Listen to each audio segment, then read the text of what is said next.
I'm so happy that all of you guys are able to make it to the webinar. I'm very excited to share the why behind the behavior and a little glance into the science of behavior. My name is Danielle. I've been a BCBA for about 2 years, though I've been in the field for about 5.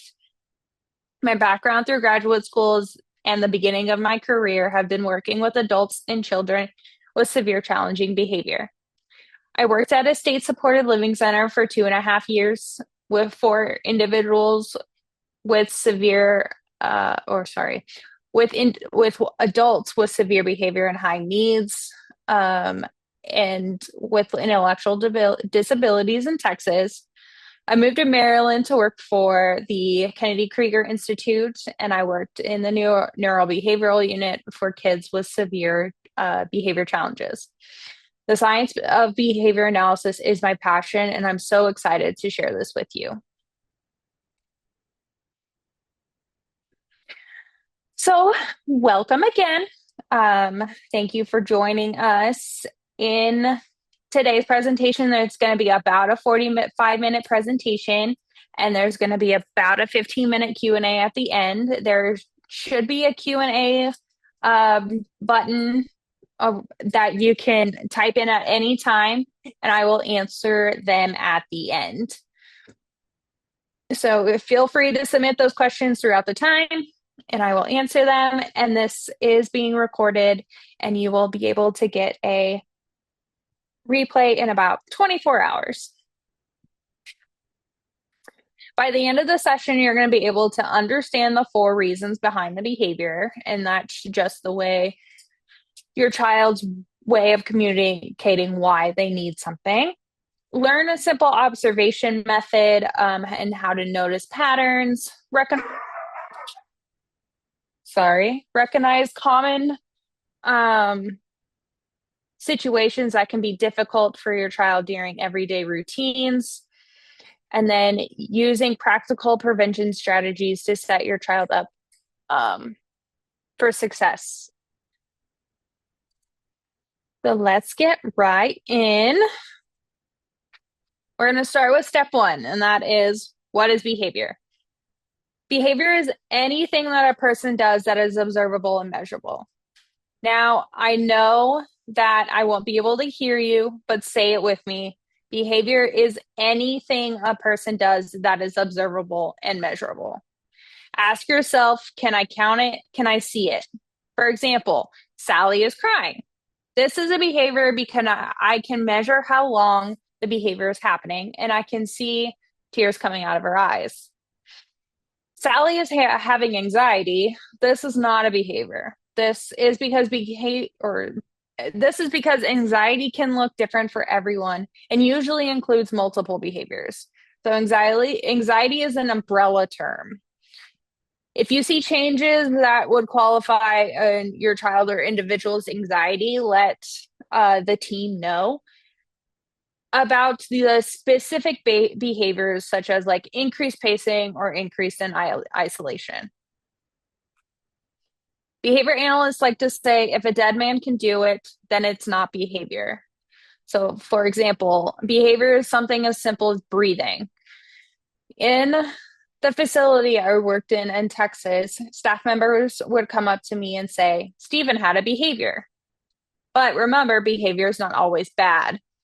Behavior can be Sally sitting down reading a book, or Sally sharing and playing with toys with a friend.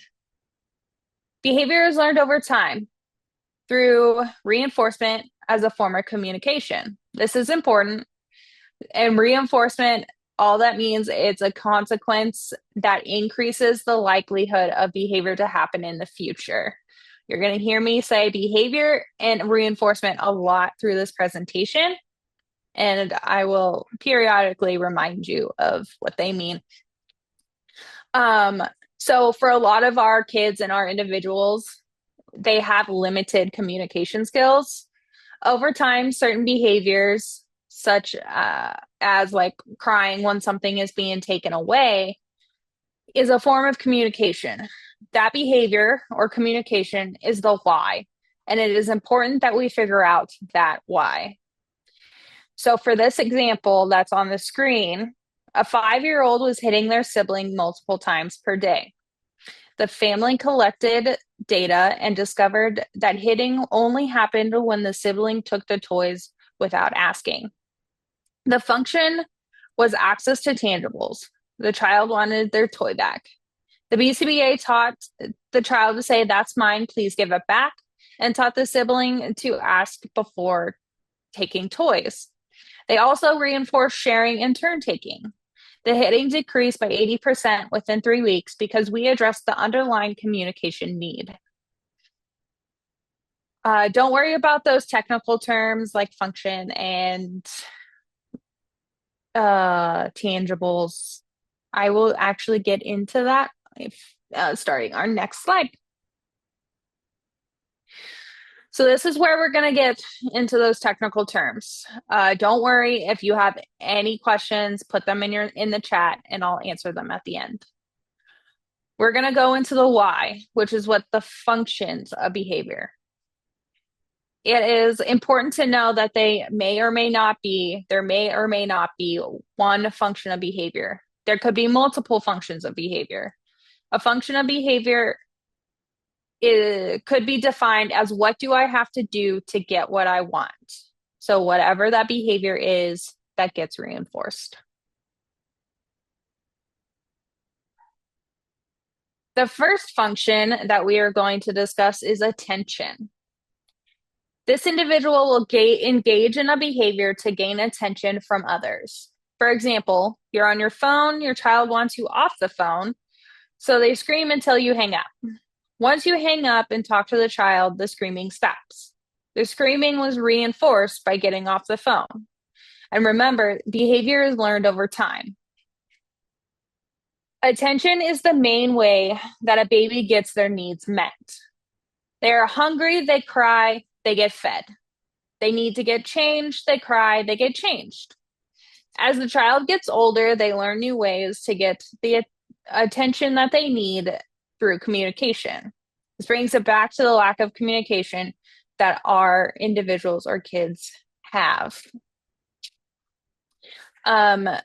Just remember that attention can be as little as a look or a smirk or a deep sigh. Any reaction could reinforce the behavior. This is where the phrase of negative attention comes in. Negative attention could be a scold or saying "stop that" or "no" over and over again, and that is giving attention to the behavior. The next function we're going to discuss is escape. This is a behavior that occurs to get away or avoid something that they do not like doing. This could be getting out of schoolwork or chores. For example, sitting down at a table or for school work and the child rips up the paper and throws the items until they get out of the task. Or flopping on the floor pretending like they need to be, or pretending that they are asleep. I used to work with an individual that would close his eyes when I would go to run sessions with him. I would remind him that I'm still there even though he closed his eyes. If the work is removed or they delay of doing that task, the individual gets what they want or are reinforced for that behavior. What does this do to behavior? What does reinforcement do to behavior? Increases the probability of the behavior happening in the future. We do this too. I know I do. I procrastinate by scrolling on my phone or doing the task that I enjoy more than the task that needs to be completed. A lot of our functions of behavior can also correlate to our everyday lives. The next one is tangibles, and tangibles just means things. So access to things, toys, an item or an activity that we want. My favorite example of this is a kid in a grocery store. Say the child went down the candy aisle and asked once for a candy bar, and the caregiver said, "Yeah, grab one." The next time they go to the store and they ask and the caregiver says no, maybe now the child starts to cry and scream for the candy bar and everyone is looking at you. So then the caregiver gives in and gets the candy bar. The next time they go in the store, the child might start with screaming and yelling because that's what worked the last time. And the caregiver still says no. Now it elevates to hitting and kicking, and then the caregiver may give in. And that's a really good way of also explaining how behavior can increase or how behavior can change over time. And the last function we're going to talk about today is something called automatic reinforcement. The last three functions that we discussed, so that attention, a tangible, and demand or escape, all have a social component to me. That means is that there's just another person involved in the reinforcement of the behavior. The automatic or sensory form of reinforcement does not involve another individual for reinforcement. This reinforcement has something to do with their internal stimulation. That could mean hand flapping or spinning over and over. So what I've seen behavior as severe as head banging, biting oneself, skin picking, to where individuals could cause serious self-harm. This is the hardest function to assess and treat, though there are assessments that can be conducted to find a similar functional replacement to input that child might be seeking.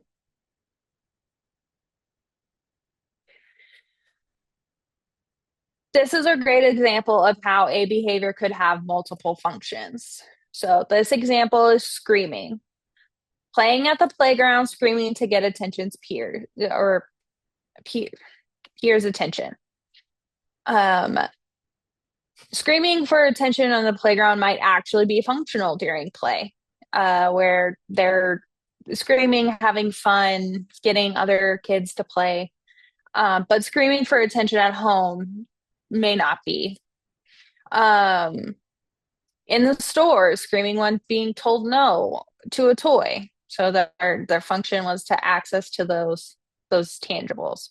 Or during homework. So this may be trying to avoid or escape, screaming when they're given a different math worksheet. Or while they're alone in their rooms, screaming while sitting on a beanbag.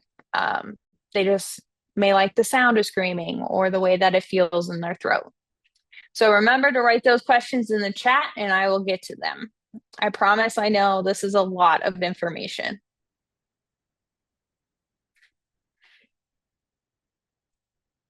This is why functions of behavior are so important to understand. When BCBAs use assessments and your data with direct observation to hypothesize a function impacts the way that we will treat the behavior. If we treat a behavior that we think is attention maintained, but really it's escape maintained, when we develop a replacement behavior like, could you play with me, to gain attention to someone, but really we should be teaching, can break please.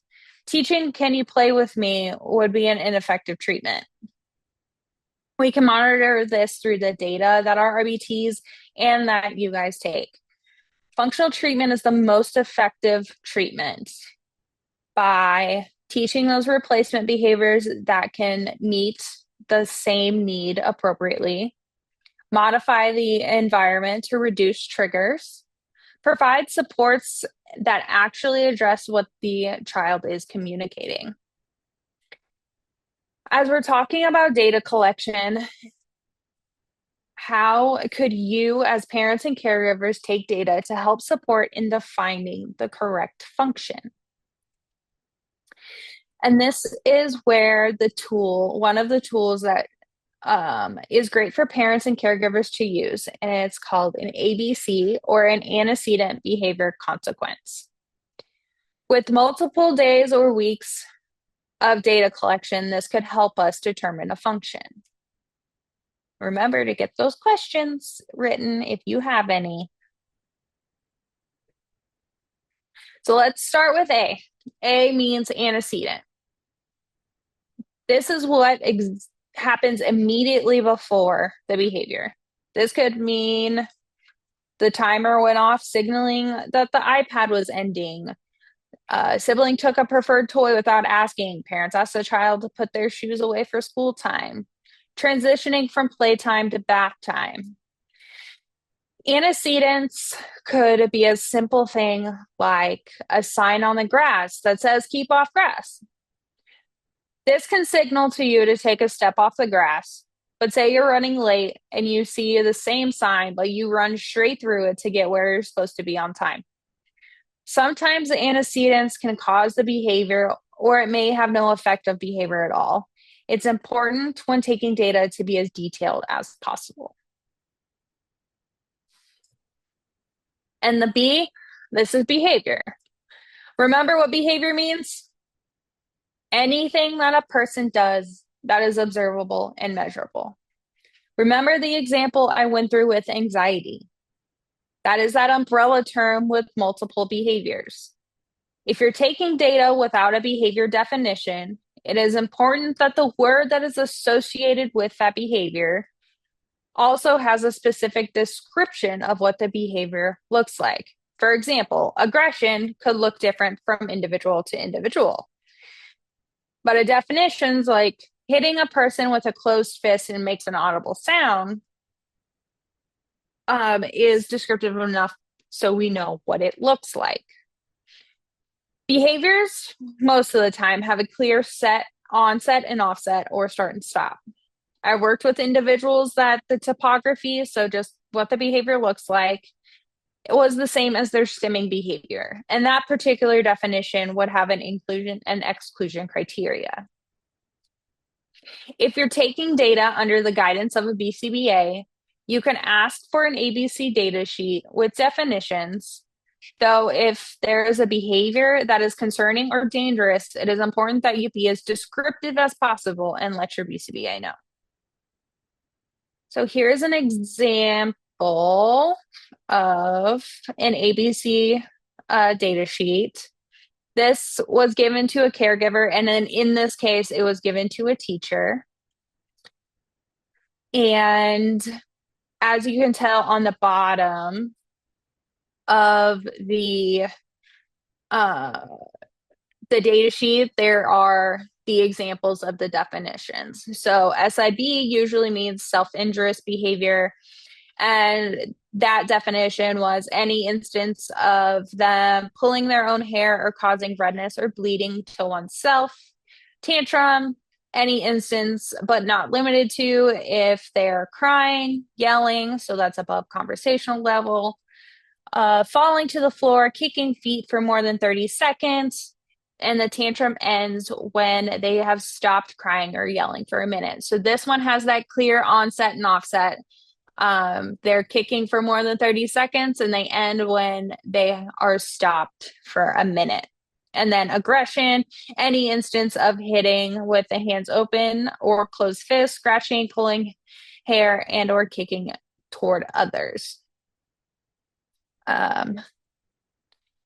Though if there is not a behavior that is not, or if the behavior is not on this list and it's dangerous or occurs frequently and you want the BCBA to know, just remember to be as descriptive as possible. And then the top of this data sheet has the date, the length of the behavior, the antecedent, which what happens immediately before the behavior, and the consequence, which happens immediately after the behavior. And we're going to go into that consequence now. So I know in society, when you're thinking about a consequence, you think about something bad, like giving a consequence to a bad behavior. But this just means what happens immediately after the behavior. It is how the parent or the sibling or the peer responds to that behavior. This could reinforce the behavior. So remember, that's going to increase the chance of the behavior happening in the future. The first example, say the iPad was removed and the individual started screaming and yelling, and then the mom gave the iPad back for 5 more minutes.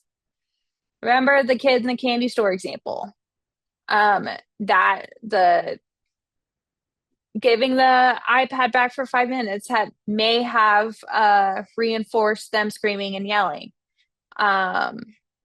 Or for some good examples of good behavior, someone asks appropriately for more time on the iPad, and the caregiver gives more time and says, "Thank you for asking so nicely." That may happen more in the future. And here's just some examples of ABC in action. And we're going to start with these behaviors. So a child threw an iPad on the couch and screamed no for 90 seconds. What happened right before? What was that antecedent? The timer signaled at the end of iPad time. What happened right after? What was that consequence? The dad gave 5 more minutes of iPad time. So giving that 5 more minutes could have reinforced them screaming no and throwing the iPad. This behavior of the next one, the child ripped the worksheet and yelled, "I can't do this." What happened right before? The teacher asked the child to start with the math worksheet. And that consequence, what happened right after? The teacher removed the worksheet and gave a break. And so I don't want to say good and bad examples, but for better behavior example, the child said, "Can you help me?" and began to put the toys in the bin. What happened right before that antecedent? Mom asked the child to clean up the toys before dinner. And the consequence, the mom helped for the first minute and praised for the effort. "Nice job asking for help." And the last example here, the behavior, the child took a deep breath and said, "I need 1 more minute." That antecedent, what happened right before? The parent told the child it was time to stop playing and get dressed. And that consequence, what happened right after? That parent gave the 1-minute warning and praised for having a calm voice. And I see some questions coming in. And I remember I will answer them again at the end. Thank you so much for asking some questions. Effective ABC data collection. So the best is to collect data in the moment. I know that's easier said than done. Most caregivers and other parents have multiple things going on at once, taking care of multiple kids, cooking. So I know that in the moment data collection is very hard, but when possible, when the details are freshest right after the behaviors occur, that is the best time to do it, just so it's more fresh in your brain. The more information, the better. The more details you can provide, the more helpful it is to your BCBA. I know personally, and for a lot of my other BCBA colleagues, we really like to know every single detail. And then consider taking videos. So if you have a hard time trying to figure out what that clear antecedent is, if there is a clear antecedent, so what happens to that before, or you're having a hard time of knowing what happens directly after, or what that consequence is, consider taking videos, and your team we can work through together to see if we can see a clear antecedent or a clear consequence. Use simple forms or apps. There's a ton of apps for data collection. I know I have a clicker app on my phone, and that is just an easy way to keep, if you have like a frequency data or something that happens multiple times throughout the day, that you could just click your little clicker data so you don't have to remember every throughout the day. And then look for patterns across multiple instances. Remember, we're going to try and take multiple data points. So we're not going to just be doing it in one day. We're going to be doing it throughout the day, throughout the week, or multiple weeks. In the research world, we say 2 is a coincidence and 3 is a pattern. We're going to include those successful moments too. I love when I hear good things. Love, love, love when I hear good things. They make me so happy. And that's just one step closer of your child or your individual not needing me. And I love to not be needed as much as I love working with the individuals and seeing their progress. And then share your data with your therapy team so we can see if we can also see a pattern that you're not seeing, or maybe you're seeing a pattern that we're not seeing. We love to collaborate.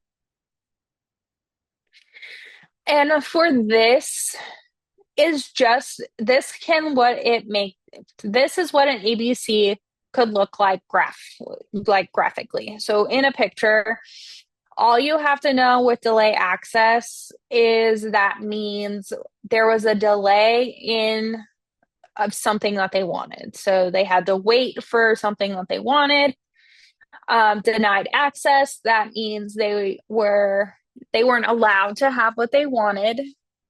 And then there was a demand in place. So like a task was in place, either that could have been doing chores, doing homework, doing some sort of um, task. And this particular behavior, we had escape from that behavior, and then attention seeking to also get away from that behavior. So this is a great example of how you can have multiple multiple maintaining functions of a behavior. And remember to put those questions in the chat or in the Q&A box. I've seen a few more pop in, so great job, guys. So we're gonna go into triggers. Triggers are antecedents that could frequently occur before some challenging behavior. I also like to call out some of the behaviors that happen before the, I want to say, big behavior occurs. So before a tantrum, you may see a change in the body language of your individual. So you're tense up, your fists are clenched, increasing the pace of speech or activity, minor whining or complaining, fidgeting or restlessness, withdrawing or becoming quiet. These are what we call precursor behaviors. And it's really, really good to know what these behaviors look like. And if you guys could let us know if they have any of the precursor behaviors, because we can start to intervene on those precursor behaviors before the bigger behaviors were to occur. Transition triggers are a big one with our individuals and children. So leaving the playground or the park, stop screen time or video games, morning routines, bedtime routines, changing activities during therapy or school, moving from one parent's house to another. This happens all the time, of changing one activity to another, especially for our kids in the clinic. They also do occupational and speech therapy while they're at the clinic. So they get to go from fun times with their RBT to having to go to speech or OT, and that could be difficult. I know the kiddos in school that are in school may not like to go to speech, and they would rather be in the classroom. So that is what you could possibly see, is some refusals, some meltdowns, some crying, some resistance, the trying to get out of it by like running away or negotiating. Some demand triggers, so that could be homework or schoolwork, any household chores, hygiene routines, trying to get trying new and non-preferred foods, getting dressed independently, and following multi-step instructions. I really want to point out this required effort and energy. Think about the effort versus the reward.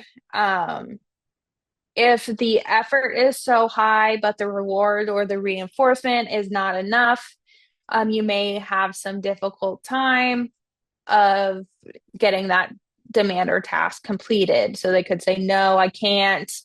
Lots of task avoidance, procrastinating, or doing it slowly, whining or arguing. So, for example, if you were offered to mow the Ravens lawn for $1, that effort versus reward does not match. But if you were offered um, $100 an hour to mow the Ravens field, you're more likely to do that. And it's a little bit more motivational to do it. So good, great questions, you guys. Some social triggers. So that could be birthday parties or large gatherings, play groups or play dates, siblings, conflicts and rivalries, sharing toys and taking turns, group activities at school or therapy, and then crowded places like restaurants. So you may see withdrawing or refusing to participate, aggression, some property destruction, crying or clinging to caregivers, leaving the group or hiding. I personally have lots of social triggers. So I am very much one to be leaving the group and hiding.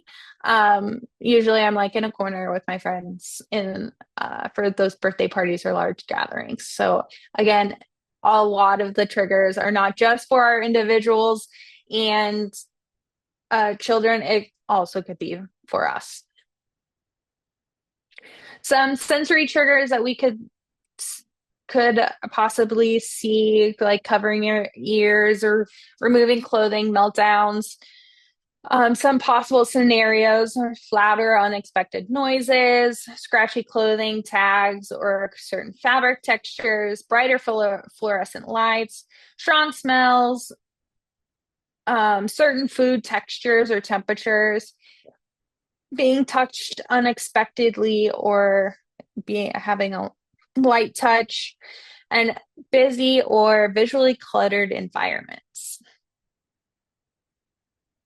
Another one that's very common for, I think, a lot of people between parents and coworkers and kids and other individuals are just communication triggers. So they can't find the words to express their needs or their wants. They are not given enough wait time to formulate a response, trying to communicate complex emotions or abstract concepts. Needing or preferences aren't anticipated by caregivers, being interrupted or talked over, transitioning from nonverbal to verbal communication. You may see some tantrums or meltdowns, physical communication like pushing, leading by their hands, crying or screaming, shutting down, going silent, or increased repetitive behaviors, along much, much more. And physiological triggers, that could be hunger or thirst, fatigue or poor sleep, illness or not feeling well, pain, medication changes or side effects, allergies or seasonal changes. I don't like to say that physiological triggers can cause behavior. I do like to say that it could exacerbate or make the behaviors worse, like intensity or you're crying longer. And so it's always good to know when your child or your individual is just they didn't sleep well, or they have a stomach ache, or they have a headache, or they're teething. So it's good to know those, and we can also start to get a pattern with that. And then there also are behaviors that occur without a clear trigger. And that's why that ABC data is important in those videos if you cannot see them. So the power of prevention. So we're going to go into prevention strategies and keep those questions coming in. So we're going to start with being proactive. This is one of the most important strategies we can use in ABA. Reactive is responding to those challenging behaviors after the behaviors occur. So this is typically how society teaches us to respond. Like, stop, don't touch that. Or no, you can't have X, Y, and Z, you may break it. Um, for example, if you're speeding and you get caught by the cops and you get a ticket, if we take this in an ABC context, so that antecedent behavior consequence, the antecedent is being in the car, the behavior is speeding, and the consequence is the ticket. So it's being focused on that inappropriate behavior, which was speeding. We want to shift our focus to the proactive approach. The proactive approach is something that we're going to set up in the environment with reinforcement. And say it with me, reinforcement does what with behavior? It increases the likely in the future. If we focus on the desirable behavior and reinforce that behavior, then we will show what type of behavior you're going to reinforce. For example, if your child is putting together a puzzle quietly, you may say, I love how you're doing that puzzle, and maybe offer to do it with them and sit with them. I like to compare this to a snowball effect. If we reinforce the desirable behavior and the behavior that we want to see, it starts a snowball effect. The desirable behavior pays off and it's fun, so the desirable behavior will grow bigger and bigger. A lot of strategies that we use, especially with the proactive approach, is antecedent interventions. And these are adjustments that we can do before the behaviors occur. And the stuff that we do before will reduce behaviors in the future. Remember that proactive approach and the snowball effect. Pre-warnings before transition, choice making, and opportunities. Those are always awesome to involve your child or individual. Signaled availability, all this means is that sometimes you may have a visual that is a red side and a green side showing what is available and what is not. And then be always mindful to give attention of what is going well. Environmental modification or environmental engineering is manipulating the environment before that behavior occurs. If you know that your child is aversive to certain triggers or manipulating the environment, is using that proactive approach as a great strategy. For example, if the smell of fish upsets your child, the daycare is serving fish for lunch. You could have the caregiver or the teacher could have a group of the kids with non-fish eaters eat together on the other side of the room. I had an individual that strongly disliked another individual that he lived with. I had to write in the behavior plan that staff members are always between those individuals. Or if one individual sat by another, the staff would either have to move one of the individuals or sit in between them. Visuals and choices are always a great option to let your child know that a transition is coming and what is next. I love calm down corners, but remember to use the calm down corners before the behaviors occur. Remember, the modifications are before the behaviors occur. Behavior is an interaction with the environment, and if you fix the environment, you can fix the behavior. And then we go into teaching our replacement behaviors. And these are teaching an appropriate way of how to get our needs met. For example, for attention seeking, saying, excuse me, tapping on the shoulder gently. For breaks or trying to escape, or getting a break please card and asking appropriately, requesting modifications. For tangibles, requesting the items appropriately, waiting, taking turns, trading or exchanging items. Sensory needs, using appropriate fidgets or sensory tools, requesting movement breaks. And we're going to reinforce every step of the way. So we may first teach something close to break. And it could be like, and especially if your child or individual is just learning how to talk, um, it could be like the sound of B.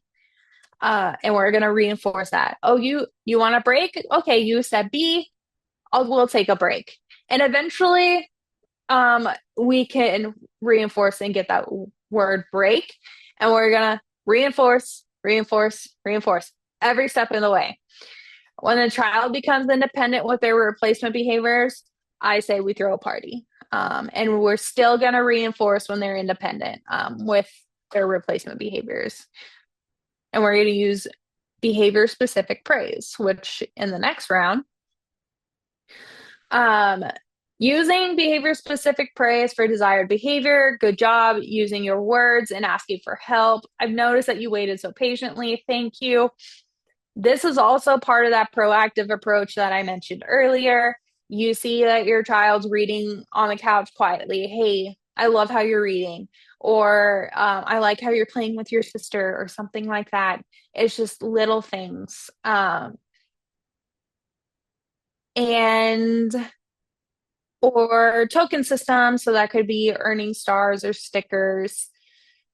Natural reinforcements, access to those preferred activities immediately after completing a task. That's the thing about reinforcement is we want to do it immediately after something happens. That's when it works the best. Special attention time, hugs, high fives, one-on-one time with the caregiver. I would say increase that all the time as well. And using behavior specific praise for that just proactive approach. And then tangible rewards. So that could be a small toy or a preferred snack or extra screen time. Before implementing some reinforcement systems like the token system and the tangible rewards, talk to your BCBA. When we make changes to the program, we want to make sure that they're being effective. And if the system changes at all, we might not know what is being effective. That is decreasing behavior or increasing skills. So we're going to get into some practical applications. Please put any of the questions that you may have in the chat. And remember, I will get to them at the end. So a transition example, a practical application. The problem is the child has a meltdown every time that the screen time ends, including screaming, throwing the device, and refusing to move on to the next activity. ABC data revealed that the function was a combination between escape, so that's that avoiding that the end of the preferred activity, and tangible, so wanting to access to the screen. Some proactive strategies that were applied was a visual timer using that environmental modification, 2 and 5 minute warnings, choice of the next activity, specific praise. I like how you handed me the iPad when the timer went off. Great job, high fives, everything like that. And then they get access to the preferred activity after smooth cooperation, maybe outdoor play or a special snack could be offered. The scenarios roll meltdowns during screen time transitions reduced by 75% within 2 weeks. And the child began to ask how much time is left and transitioned more smoothly. The next practical application, the problem was the child is refusing to start homework, pushing materials away, saying, I can't do this, and sometimes leaving the table entirely. ABC data revealed that the function could be escape or avoidance, and the child is trying to get away from the difficult or non-preferred task. Proactive strategy applied. They offered breaks to break the homework into smaller chunks. Start with those easier problems, build that momentum. We also have something called behavioral momentum that we use. So they do easy stuff first and get a little bit more motivated for the harder questions. Teaching functional communication. I need a break. Provide scheduled breaks within 10 minutes if they're doing their work. Allow them to use their preferred pencil or sit in their preferred workplace. That is okay. Using that specific praise. I like how you're working so hard on those problems. Remember, you can ask me for help. And then they can earn their preferred reinforcer. So, say example, 15 minutes of video game time. The homework refusal decreased by 60%, and the child began to use the break card independently and completed assignments with less resistance.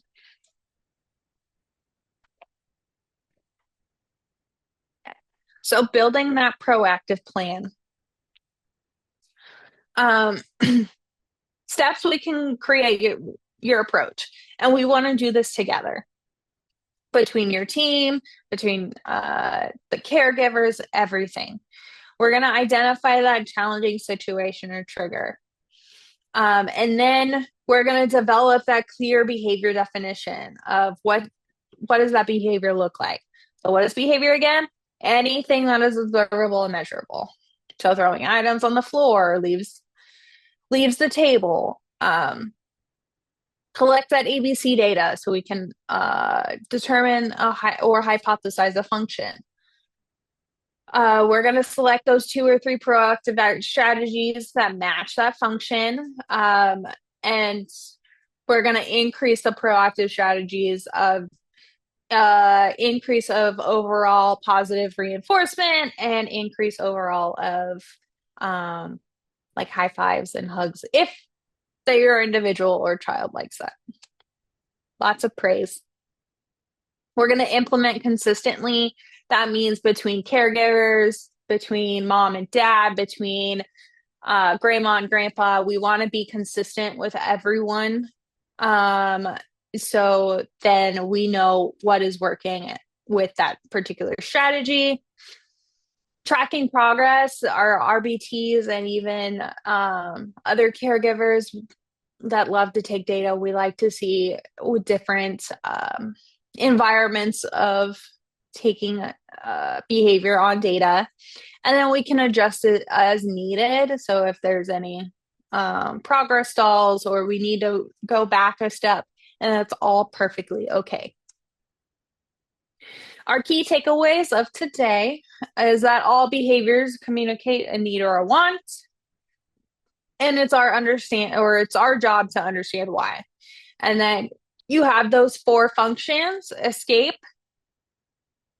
attention, access to tangibles, and sensory. So attention is access to a person. Avoidance or escape is to get away or avoid something they don't like. Access to tangibles, they want something, they want their things, their fun things. Or sensory or automatic is some sort of internal stimulation. ABC data is one tool that can help us understand and identify these patterns. Common triggers, those transition demands, social situations, sensory experiences.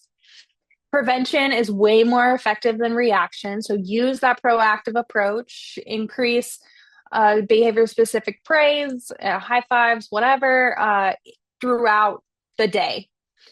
And then treatment works best when the function and the function and the treatment match. Remember, you're not alone. Understanding behavior is a journey. We're here to support you guys in every single way, whether you be a BCBA, a caregiver, an RBT. We're here to help you. We partner with families. We want to collaborate as much as possible. And then if you have questions, we love to answer them and provide any additional support that we may need. Here are some resources if you were to need them. I can put in the chat maybe my personal email if you guys want to reach out to me directly. And now we're gonna go into that question and answer portion. If you have any questions, again, remember you can um, put them in the chat, and I will start going through these. I really hope that you guys. I know that's a lot of information, so I'm here um, to answer them. All right. So the first one I'm gonna answer, can one behavior have more than one function? Yes. So I have had multiple people I worked with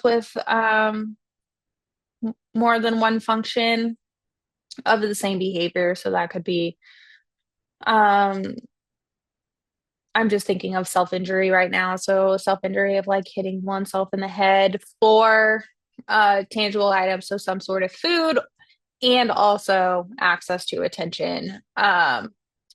It those type of behaviors can be addressed at the same time or have functional replacements for both of like just saying, hey, can someone talk to me? Or um, is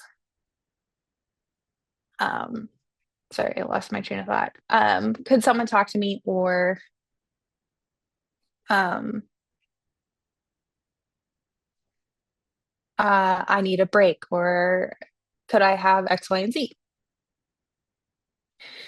Um, are we allowed to take videos? I was under the impression we cannot. That would be an issue of confidentiality.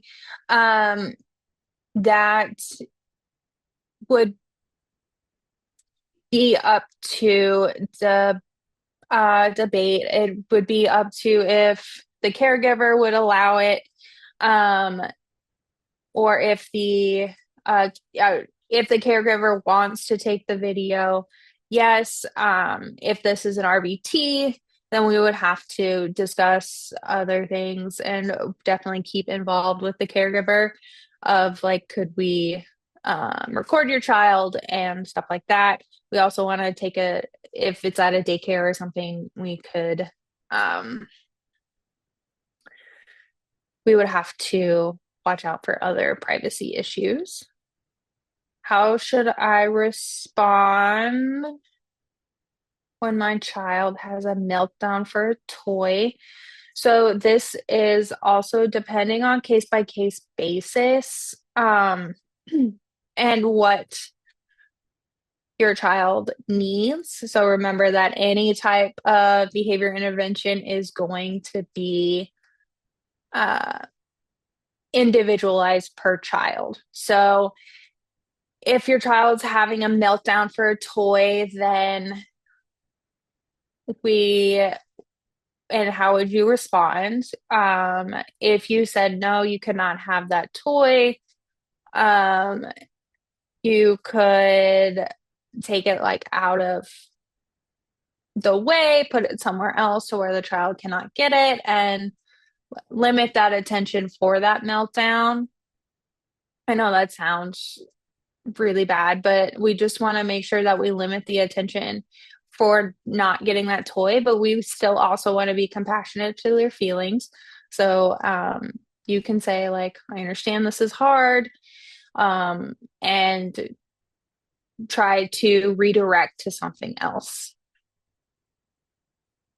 What should I do if my child is acting out just to get my attention? Again, it's going to be case by case basis.